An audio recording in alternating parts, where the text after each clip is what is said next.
Simad His Divine Grace, A.C. Bhaktivedanta Swami, Srila Prabhupada ki, Grantaraj Srimad Bhagavatam ki, Gaura Premanandi.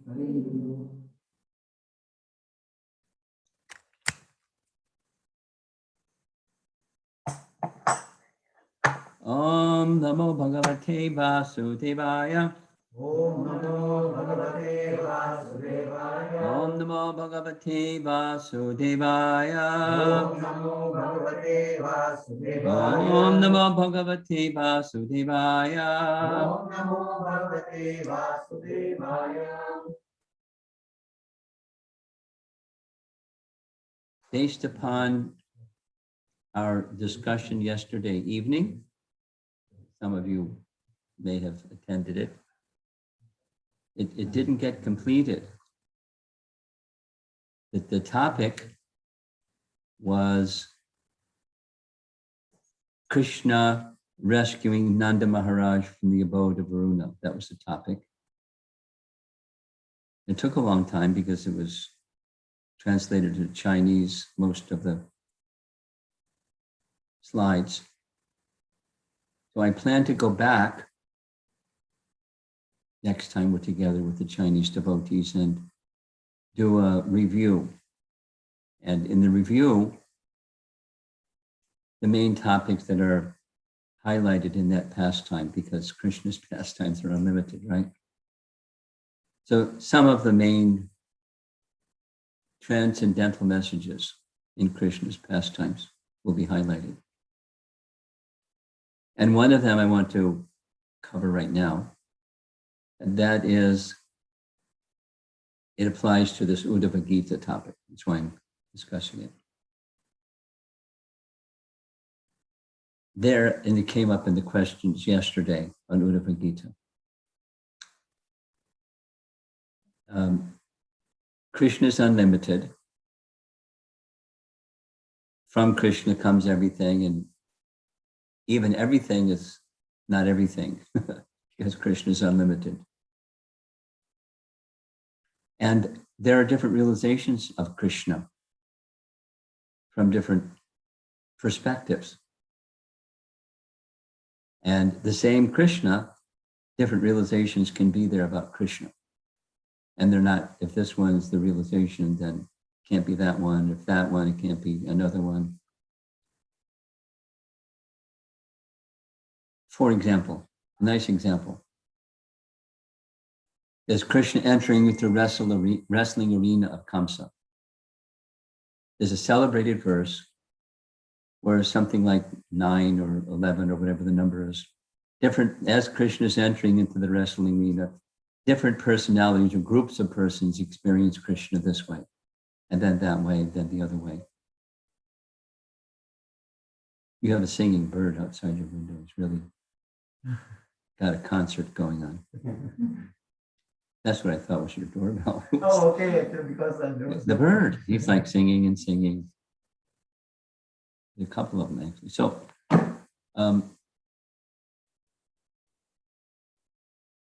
the wrestlers saw him as a thunderbolt. That's how it starts. Kamsa saw him as death personified. The elders saw him as a darling little boy, 12 years old. The young girls saw him as Cupid, and this one saw, there's varieties in each of those groups. So which of it is it? Is it Krishna this or that? And the answer is he's all those things. Similarly, in this pastime, or similarly to the pastime with Krishna rescuing Nanda Maharaj from the abode of Varuna, some acharyas emphasize this because that's their appreciation and realization that's imparted by Krishna to them because of their heart. And it's a reciprocation. Pure devotees have different experiences of Krishna. It's the same Krishna. And they express them in their commentaries. Of course, their commentaries are in alignment with the Sanskrit, following Sanskrit rule. They don't invent something, but following Sanskrit rules, they explain this or they explain that. Like, for example, in the commentary yesterday on what did Varuna make an offense or not? And Sanatana Goswami, through all the chapter, he's apologizing for offense, and Krishna's angry at his offense because from Krishna's side, don't mess with my devotees. You mess with my devotees, you're going to make Krishna angry. Don't offend Krishna's devotees. So he's angry, transcendentally angry. He's not just supposed to be, calm, placid, something. He was angry.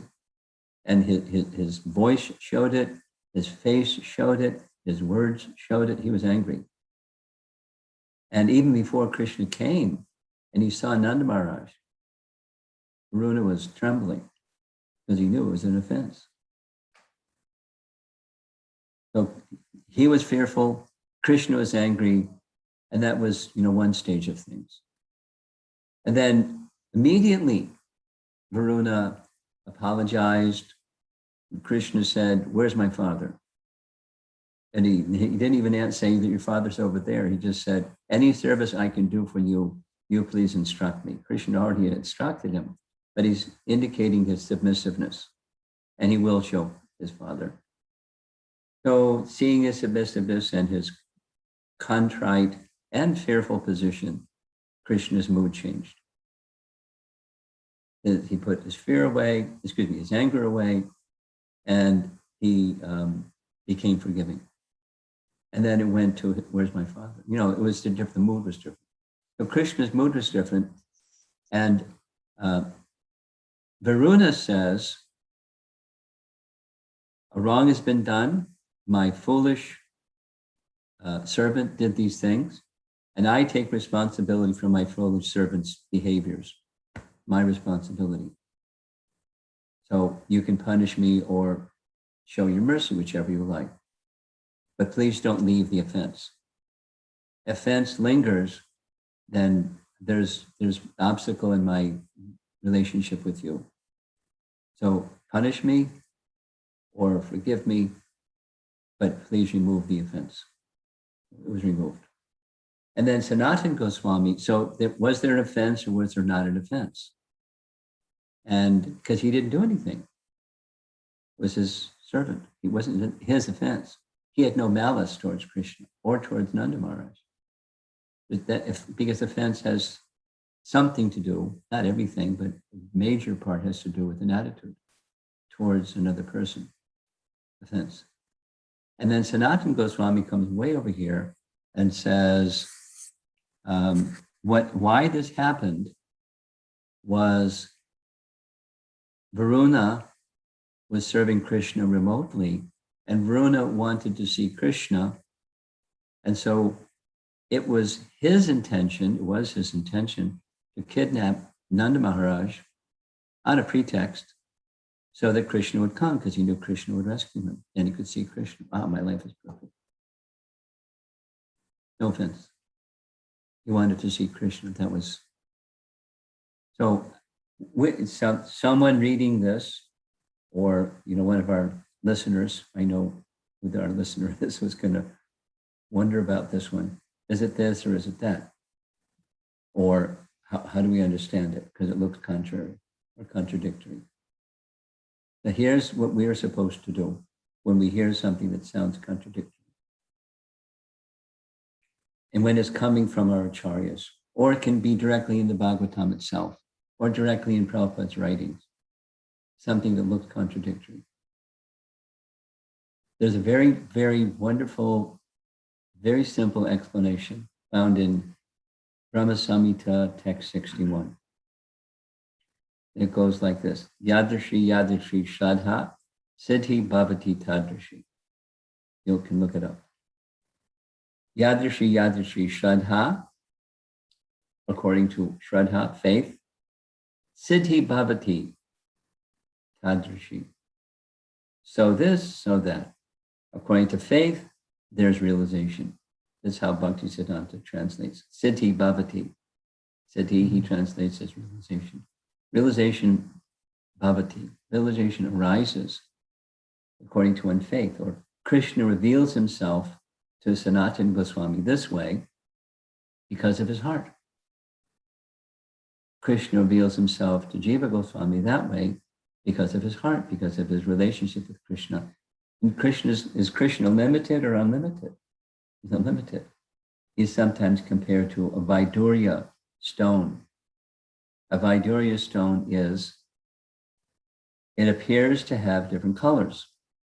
Depending upon the atmosphere around it, it takes on this color, that color. So which is the color? Well, it's a Vaidurya stone.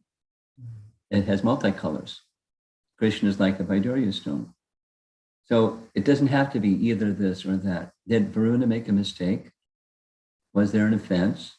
Was there an offense on the part of a servant? Was there an offense on the part of Varuna where there was no offense at all by anybody?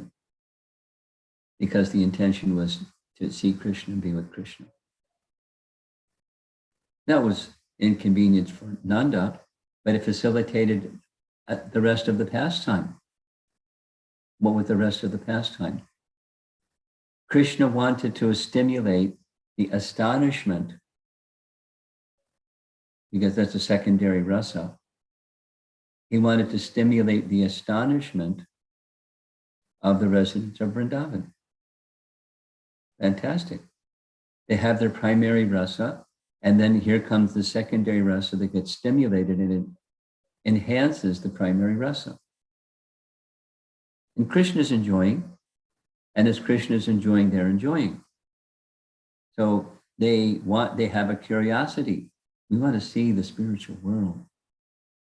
So Krishna shows them the spiritual world, although they're in the spiritual world. It's really a layer upon layer upon layer of loving exchange between Krishna and his devotees, including the kidnapping of Nanda. So each one of us seated in this room and the online people, you may have a liking for this or that or the other realization. So that's your heart. But it doesn't mean your realization is right and therefore the other ones are not. Especially when it comes, so that the criterion for us is the source is someone who's in samadhi, either Krishna himself or these exalted Vaishnavas or exalted acharyas that have these realizations in their complete absorption of their consciousness in Krishna. And then Krishna reveals himself to them in different ways. And they write it. And it's in keeping with the scripture. They explain why it's in keeping with the scripture. And it's their realization. It's not, realization doesn't mean that's insignificant. It's quite significant. But it's not, their realization doesn't mean Krishna is now limited to their realization. It's how we move about the circle of elevated Vaishnavas and appreciate this one, that one, and the other one, all the variegatedness. Prabhupada gives this example I like. He's speaking to a professor in Scotland. No, Ireland. And in history, in Ireland, there's been bloody wars between Catholics and Protestants. I mean, not just they argue, it's war, battles and blood. And so how to bring unity in between the Protestants and the Catholics. And, Prabhupada explains the principle of unity in diversity. It's the same point. So he points to a vase that's on the desk. It says, see this vase of flowers? There's lots of different colors and lots of different varieties of flowers. It's not that all flowers need to be the same in order that they're a flower. You get a further idea of flowers by the varieties of colors and fragrances and species. So same in a spiritual community where Krishna is at the center, unity and diversity. Or when we get realizations about a pastime, there's different realizations. So that came up yesterday with Uddhava Gita. There was some question, an important question. There's a young girl who took off bangles because she was preparing some rice for some guests, and she was making some noise as she was working with the rice paddy to make, remove the husk from the rice. And she didn't want to disturb them and etc. So she may have looked, one reading is, she was thinking about her prestige because persons of substance, they have an assistant that does things like that. And if they heard the bangles clanging against one another, they would understand, oh, she's not a person of substance. So she removed the bangles. Looked like self-aggrandizing. Then there was another statement, which we're going to hear this morning, about another understanding from one of our acharyas is when you get groups of people together, you're going to have clash. The one simple solution is you don't get groups of people together. But, practical application, or building community, when people come together, what happens? Like bangles on the wrist when you're doing something. They bang into one another and make some noise. So how do you get unity and diversity? So this topic touches on different realizations. And if this is correct, it doesn't mean that's false, and vice versa.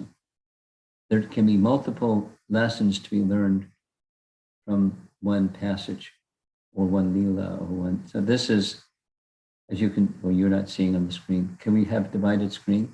Can they see the divided screen? Not yet, Gurmat. I'm going to share the screen. Okay.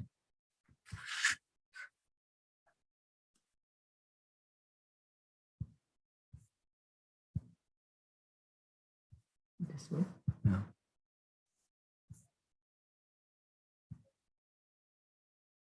There we go. Okay. Zoom. Low. The thing that's on the left shouldn't be there. Now we go. Okay. Zoom. 3 miles an hour instead of 60. Okay. So there you see on the left side of the screen, that's Uddhava at Krishna's feet in Dwarka.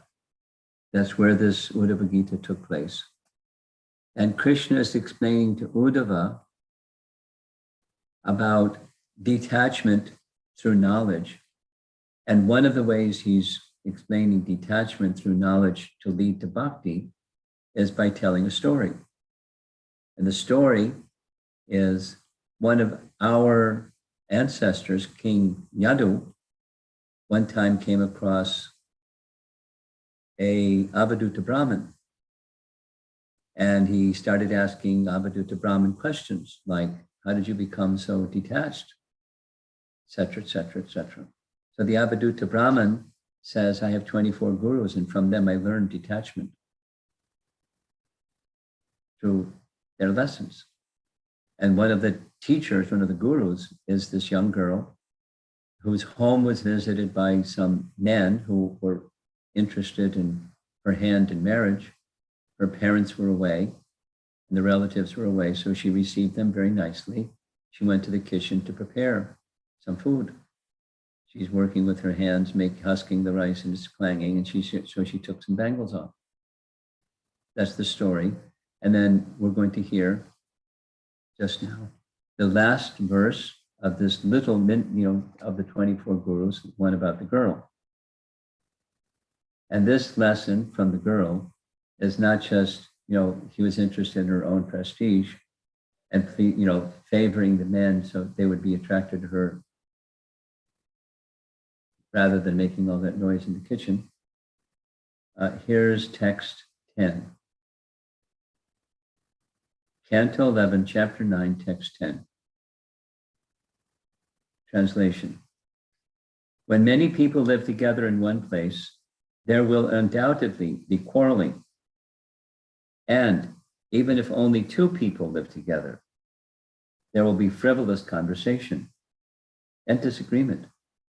Therefore, to avoid conflict, one should live alone, as we learn from the example of the bracelet of the young girl. So if you're an Avadhuta Brahmin, you can live alone. And if you're not, you're going to have these other situations, and you have to learn how to handle the other situations. Okay, here's the BBT purport. Srila Vishwanath Chakravarti Thakur has given a nice example in this regard. Because the young girl mentioned in this story had no husband, she had to fulfill her duties as a host by removing her bracelets so that each wrist held one bracelet only. In the same way, the process of Gyan Yoga, or spiritual advancement by philosophical speculation, demands that the speculating sages live alone without any other association. Unfortunately, we're not Gyan Yogis. Since Gyanis have dedicated their lives to speculation, there will undoubtedly be endless argument and quarreling on technical points if Many Gyanis live together. Therefore, to keep a peaceful atmosphere, they must live alone. On the other hand, a king's daughter, who has been duly married to an aristocratic prince, fulfills her duties to her husband by dressing herself attractively with innumerable ornaments and approaching him for love. Similarly, the goddess of devotion, Bhakti Devi, decorates herself with the innumerable ornaments of the Vaishnavas, who come together to relish the sweet sound of the holy name of the Lord. Because pure Vaishnavas do not intimately associate with non-devotees, it may be said that they reside alone. And thus they also fulfill the purpose of this verse. There cannot be any quarrel among pure Vaishnavas because they are on the real platform of desirelessness, or not wanting even salvation or mystic powers, but to speak of sense gratification. Because they are all devotees of Krishna, they may freely associate with one another for glorifying the Lord. And then all these commentaries make reference to Kapila Dev's teaching, Canto 3, Chapter 25, on pure devotional service. That's the title of the chapter. And it has to do with sadhu sangha, same topic we spoke about at your home. Text 24, a pure devotee who is attached to the activities of devotional service and who always engages in service at my lotus feet, never desires to become one with me. Such a devotee who is unflinchingly engaged always glorifies my pastimes and activities. Now that implies sadhu sangha, because that's what sadhus do when they get together. What we're doing. Paragraph. Srila Bhaktisiddhanta Saraswati Thakur has commented on this verse as follows, quote, the young girl in the story kept only one bracelet on each wrist so that there would be no noisy conflict among the bracelets. Similarly, one should give up the association of those who are not devoted to the Supreme Lord, unquote. This is the actual lesson to be learned.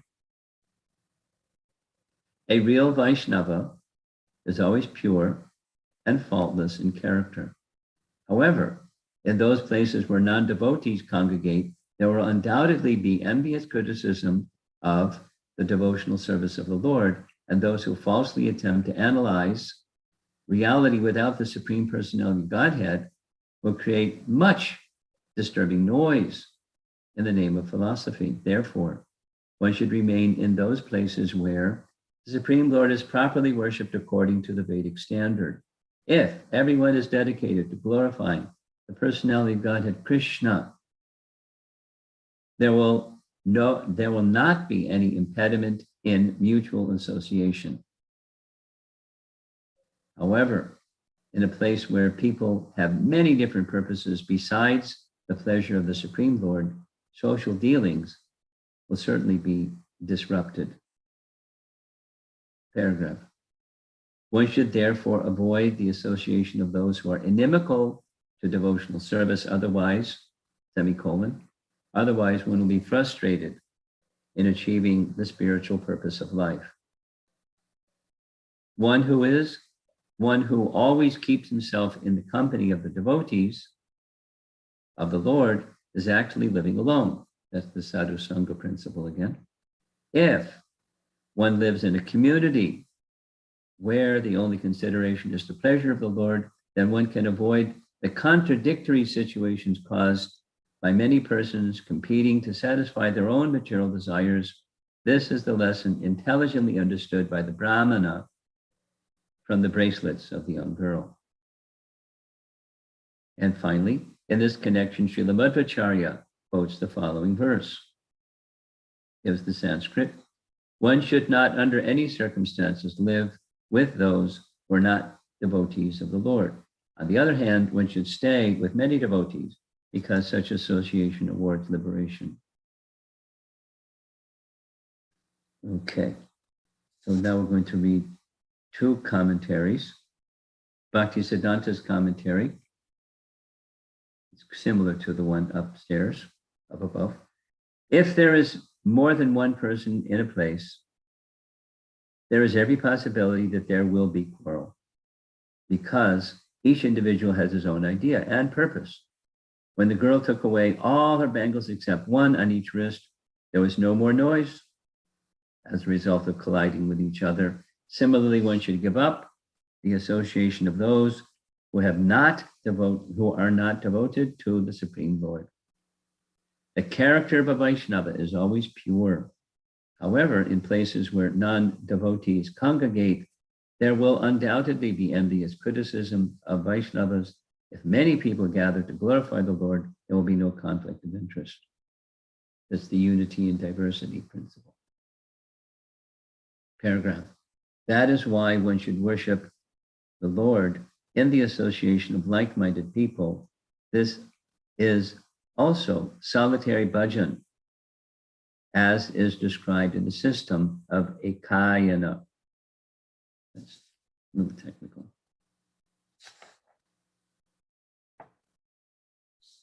And now, Bhakti Siddhanta, you all know who is Bhakti Siddhanta. So Bhakti Siddhanta made a commentary verse by verse on the entire Uddhava Gita. It's a long series of descriptions. So here, one of the things he does is he comments on or summarizes, like makes a gloss of Vishwanath Chakrabarti Thakur's commentary. So I'm going to read that.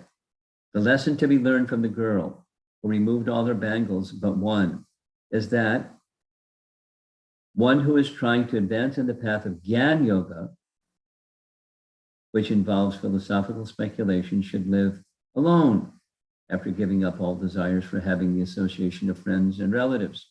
After all, whenever people live together, they quarrel over insignificant matters and engage in much trivial talk that has no relation to their aspiration for spiritual advancement. Therefore, just to have a peaceful environment in which to practice yoga, it is recommended that one live alone. On the other hand, a princess who has been married to a qualified prince dresses herself very attractively and then appears before him to receive his love. Similarly, Bhakti Devi. Bhakti Devi is an expansion of Radharani. We say Bhakti Devi ki jai. That's who she is. Radha's expansion.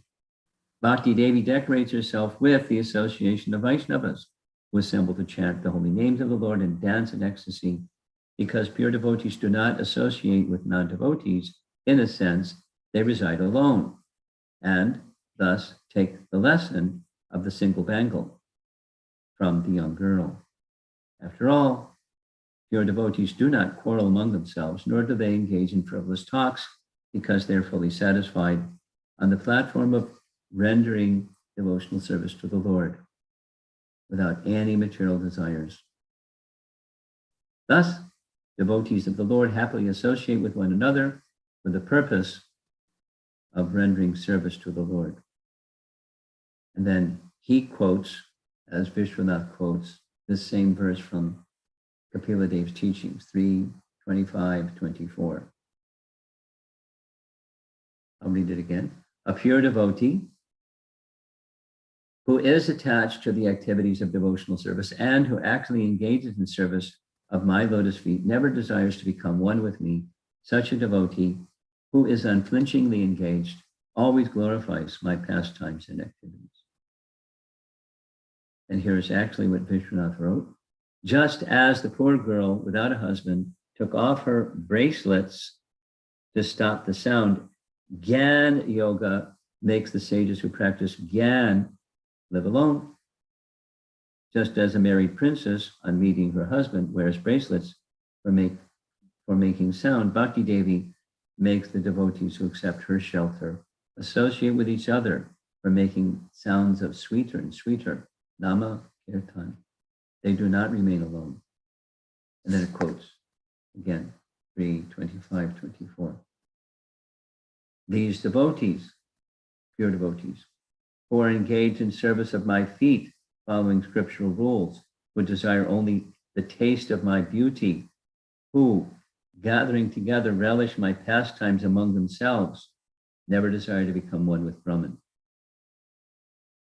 Okay, so that's the wrap up of this, of the 24 gurus, the girl and her bracelets. And now he's going to have another guru. This is the Avadhuta Brahman. I think what I'm going to do is in Houston, there's a young girl that is really good. In fact, she did the graphic that you see here. She did this next one. And she's illustrated the verses with graphics. So here we go. You can see they're quarreling and poor child, and even the dog is wondering what's going on here. When many people live together in one place, there will undoubtedly be quarreling. And even if only two people live together, there will be frivolous conversation and disagreement. Therefore, to avoid conflict, one should live alone, if you're Jnani.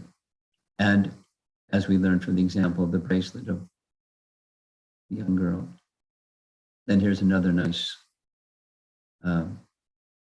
graphic. That's Vrinda Devi, by the way. But she takes it as Bhakti Devi. Vrinda Devi, because there's parrots all over the place. And Vrinda Devi has so many parrots that she orchestrates Krishna's pastimes through. A king's daughter who has been duly married to an aristocratic prince fulfills her duties to her husband by dressing herself attractively with innumerable ornaments and approaching him for love. Similarly, the goddess of devotion, Bhakti Devi, decorates herself with the innumerable ornaments of the Vaishnavas who come together to relish the sweet sound of the holy name of the Lord. Images, for visual people like me, that's nice. Now, here's another image. This is a BBT painting. Krishna's dancing on the lotus flower. There's cows, so that means it's Goloka. And there's Sankirtan devotees on the left. There's cowherd boys on the right. So, we're in the spiritual world now.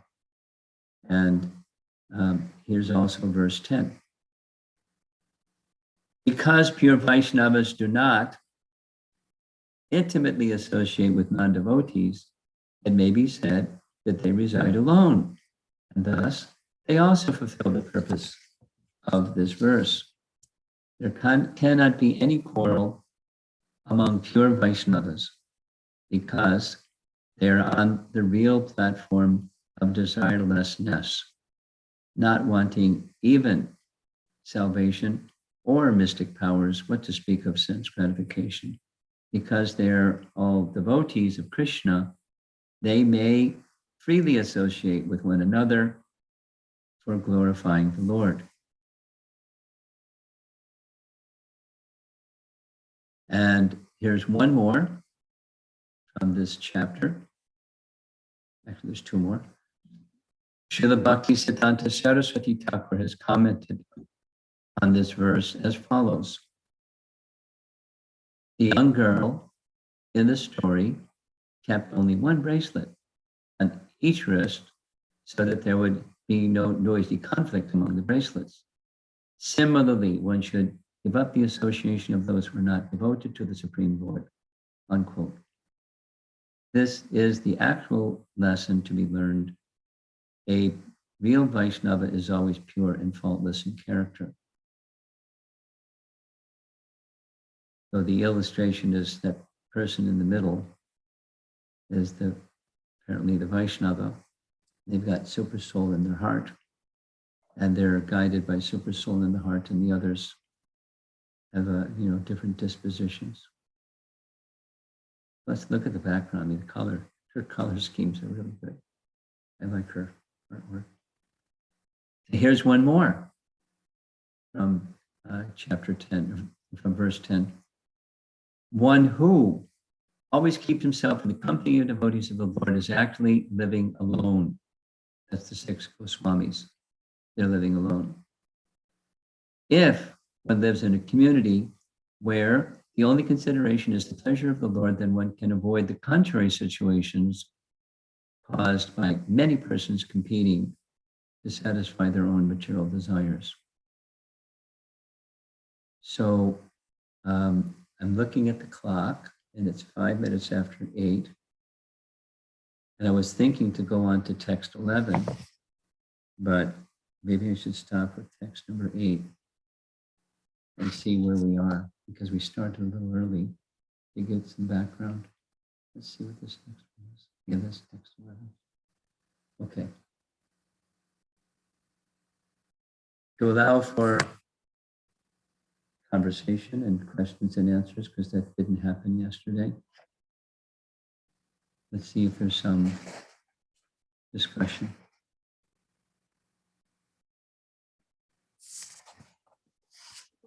Good lessons from the bracelets of the girl.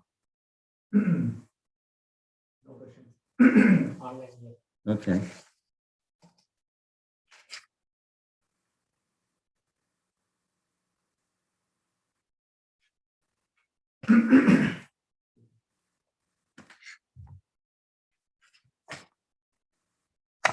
Thank you so much, Maharaj, for explaining this concept. I was thinking about this, Maharaj.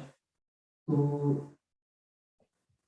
we try to understand, how do we understand this? The girl tries to remove the bangle, and then we understood, or we understand that as a person, who is probably following the Jnana, to it on the back of the mental speculation. But how does that compare to a devotee, who fits in the Vajranandi category? Because Similar. If the Bhajananandi means solitary bhajan, then it's similar. Now, there may be, because Bhaktisiddhanta wrote extensively about that. And he wrote extensively about it because there are persons who are imitating Haridas Thakur. They would go to a solitary place, and imitating, because without the qualification means they were imitating. They were doing solitary bhajan with the idea of aggrandizement. Oh, the people will think highly of me, when they didn't have that qualification. So that's cheating. And then the second part is, along with their cheating, then they would indulge in sense gratification privately in different ways. So he was like, repeatedly,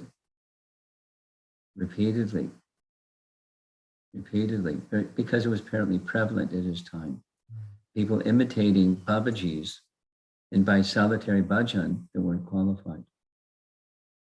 However, he himself, being qualified, did something like that, and his father did something like that, at least for a period of time. But they weren't like, it wasn't for aggrandizement or, gaining honor and prestige from others. Oh, he's a spiritual, elevated person. So for those that are qualified, it may have some place, at least for some period of time. On the other hand, the imitation is dushtamana, a wicked mind. Don't desire that. Don't go there. So then what do you desire? You desire what's being shown here.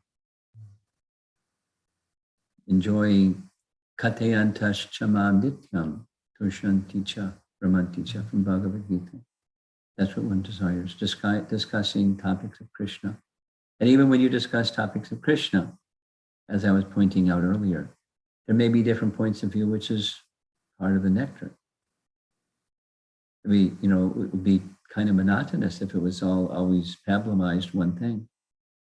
So we have some online. That's what the microphone is for. Okay. in Zoom. Hare Krishna Maharaj, please explain to obeisances. What happens when devotional services are performed unwillingly and grudgingly? That's, you know that from Bhagavad Gita. Austerity in the mode of ignorance. You go down. That's what happens. And you do it begrudgingly. Now, there's benefit, just that there's devotional service, but it's detriment consciousness-wise if you're feeling begrudging, because devotional service itself is transcendental. So what to do? That's the next question. Do things voluntarily and lovingly. Even if it's something that I know is good for me, like taking medicine. I know it's good for me. I don't like it. I like over there, and the over there may be okay, but too much of it is not okay. You need something over here. So there may be, because I know it's good for me, that's not begrudgingly, because I know it's good for me, I do. That's different than begrudgingly.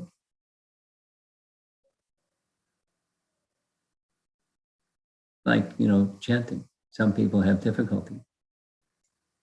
They can do lots of other services, but chanting is, for some, it's difficult. So we don't push such a person, but they in time at least, should be encouraged because it's good for you. It's Yuga Dharma. So at least to some degree, take up chanting because it's good for you. Next. The third person is asking this. So if someone is not interested in devotional services, should they be left alone? Well, in one answer is yes. Another answer is everyone likes prasadam. I mean, one of the topics I wanted to discuss with you is there's a devotee couple. They have 2 children, and at his workplace, he has gone out of his way to develop friendships with his American coworkers. Now, there are other Indian coworkers, but he's gone out of his way to develop friendships with his American coworkers. And he shared with me or his wife shared with me, when they had their first child, they didn't have to buy anything because all the coworkers, here's this and here's that and here's the other thing and the other thing and the other thing. They didn't ask, but just because they had affection. So now they have now over a few years, they have a little group and they get together and they do things together. And, whether they're interested in Krishna Bhakti, they like this couple, they like the association because the couple are Krishna Bhaktas, they're getting bhaktiized.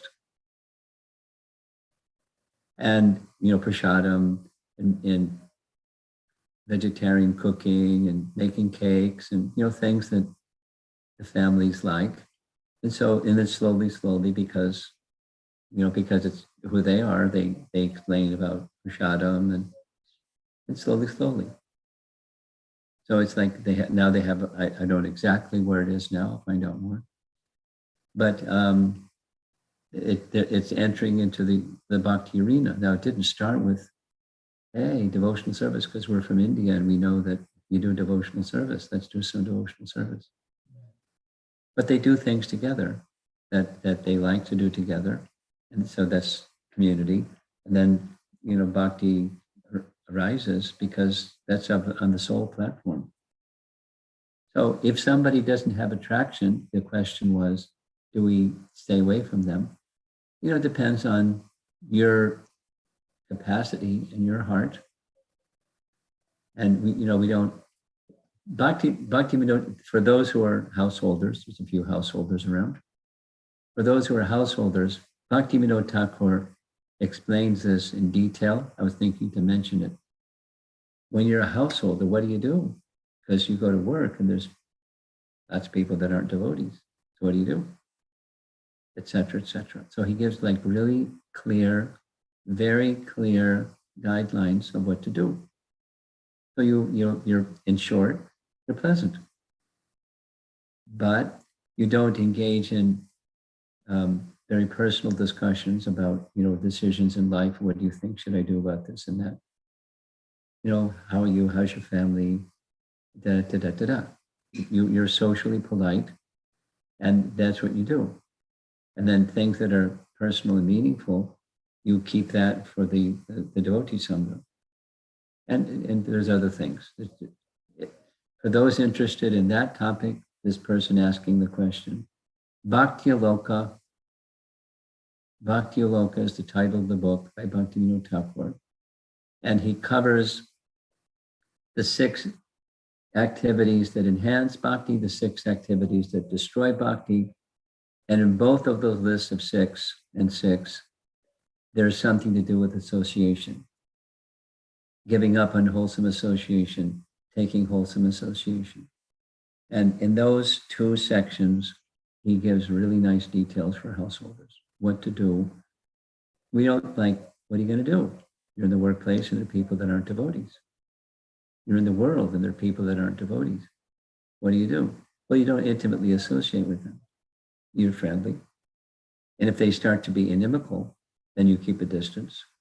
But otherwise, you're in your heart, 2 things. In your heart, you want to give bhakti, but they're not ready to receive it. But you keep that in your heart. So you're protected. That's your inoculation, your COVID vaccine inoculation. It's in your heart. You want to give bhakti, but they don't want to receive it. But it stays in your heart. And then the other is externally, you're just, you're polite. By the norms of society, you're polite.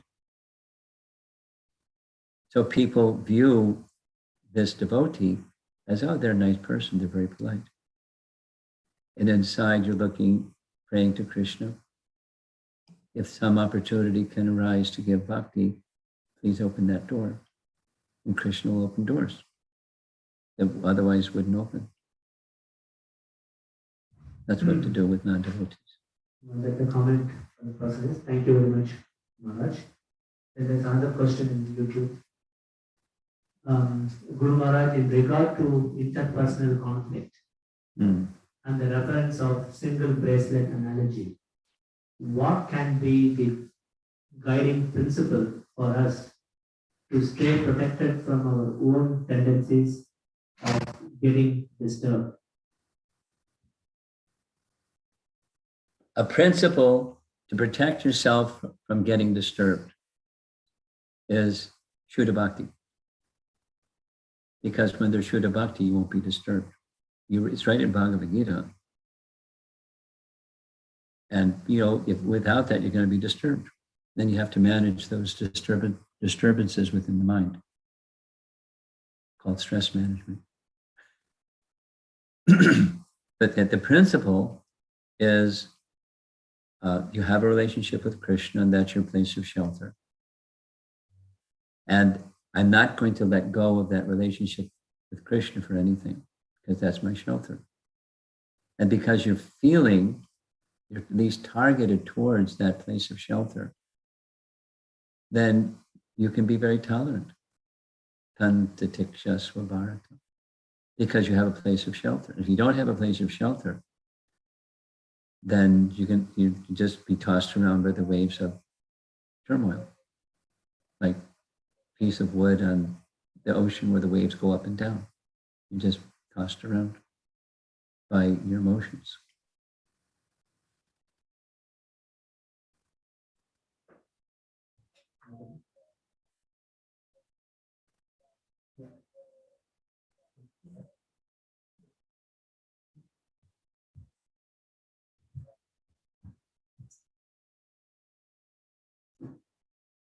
Hare Krishna Maharaj, attending your class was very nice, and seeing these beautiful ways of depicting bhakti and learning, and it actually gave me an inspiration for my younger daughter. She really likes to do this, and I told her that if you read Ramayana, then I'm going to buy the software which she buys, which she wants. So that actually opened another path for us that we could use her talent for some of these activities. And I'm going to work with Satya Prabhu, and hopefully he guide us and see how we can actually.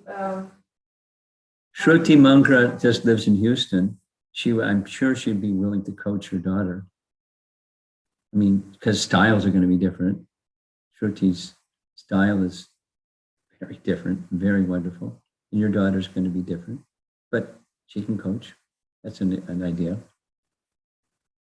And Maharaj, one other question. Here we talked about how devotees come together. So when we chant, I mean, our 16 rounds, and after that, should we focus on increasing our rounds, or should we focus on collective chanting and collective reading? I'm an advocate of balance. In fact, I'll just share this with you. You might be interested in attending the class. While I'm in Houston, a devotee group is going to come from Gainesville, University of Florida in Gainesville. Your son is paying attention now. And it's multiple students, 5, 6, 7 students, whatever, to help the Houston community develop something similar in Houston. And I think it'd be great for University of Austin also, Krishna House. So I was asked to give a class, 2 classes, just for his little group, but others can listen. So one of the things, and he wanted, the request was something practical. So in response to your question, one of the topics I want to talk about is how reading Srimad Bhagavatam will help you chant japa. That's the topic, because they go together. Hari Katha and Namavrata. That's going to be the topic. So I would say, other than your 16 rounds, have some selected readings, maybe reading the Bhagavatam with others or something, because it's heart transforming. And then the picture of who is Krishna comes out more and more and more and more and more. That's like, we have an idea, a notion of Krishna, we chant his name, but who is Krishna? The fullness of Krishna comes out through Srimad Bhagavatam. And one will help the other. So in addition to, different devotees have different interests. I know some devotees, they just like increasing their chanting. Fantastic. If that's the interest, fantastic. And otherwise, if it's not specifically the impetus, then the balance of Harikatha, because it will enrich your chanting. And your chanting will be enriched by reading Harikatha. Vice versa, one will help the other. And Srimad Bhagavatam is way up there for that purpose. And the other literatures help understand Srimad Bhagavatam. So it's not like the Bhagavad Gita over there, but Srimad Bhagavatam is very special. Something else? In the back? No? You have something. Yes, Maharaj, it's slightly out of topic, but Go Brahmana Hitayacha, Krishna is a protector of both Brahmanas and cows. How do we explain this to German public? Because they see it as, there is no cow killings are happening and there is no protection of Brahmana in general sense. Well, I don't know if you start with people in general with those 2 topics. It depends on the audience and it depends on your mood, both.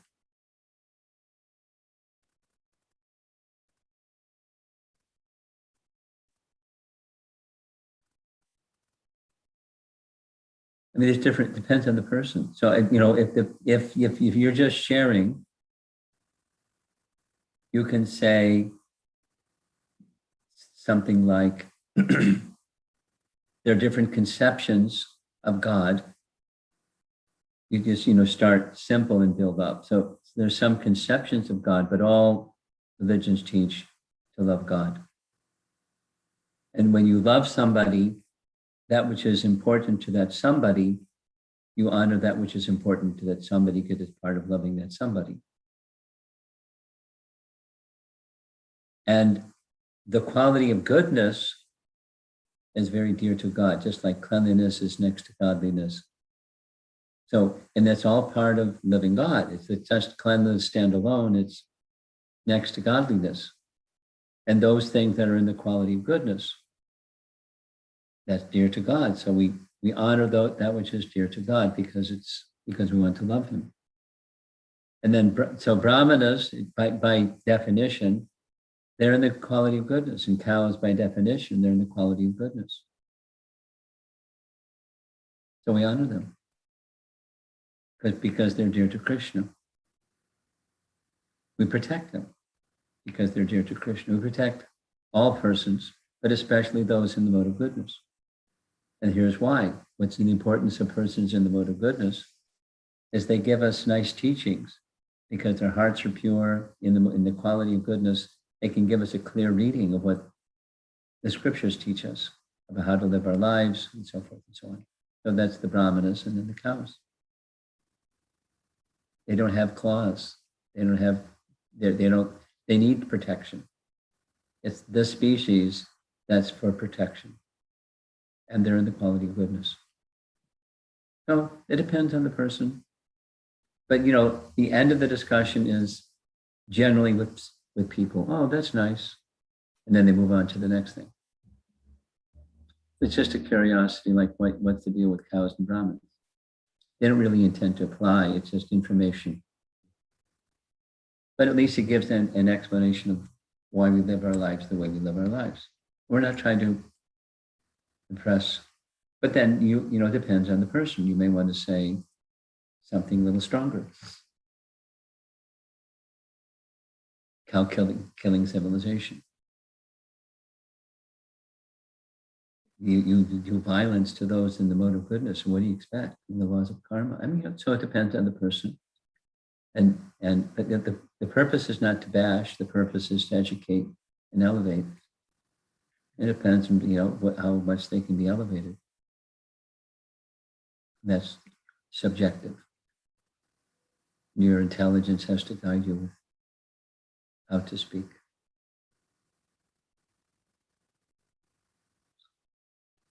Then you circle back to the purpose of all religion is to love God and serve him. That's the main point. And anything that you can do that can help you come to the stage of loving God and serving him, that's good. That's something to be accepted. Okay. Go ahead. From WhatsApp. In the mode of goodness, will people show partiality? In the mode of goodness, do people show partiality? Well, it depends on what you mean. Showing partiality has to be defined. Can there be different? There can be different definitions. Like, let's take Krishna's position. He's impartial and he's partial. He reciprocates with those that hold him with love and devotion. But that's love. It's not partiality in the material sense. It's a reciprocation of love.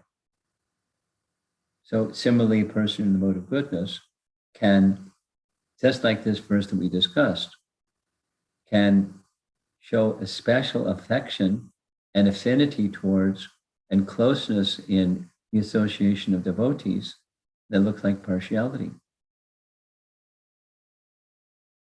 Looks like partiality. Hey, you're not equal to everybody.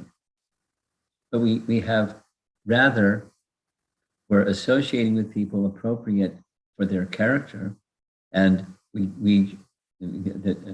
devotee is not a person in the mode of goodness. A devotee in the mode of goodness is not partial to those in the mode of goodness. They're just naturally reciprocating because scriptures enjoin us to associate this way with this group and that way with that group and the other with the other group.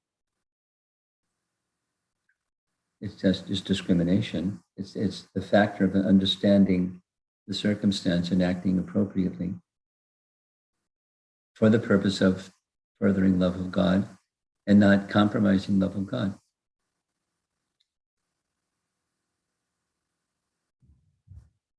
Thank you.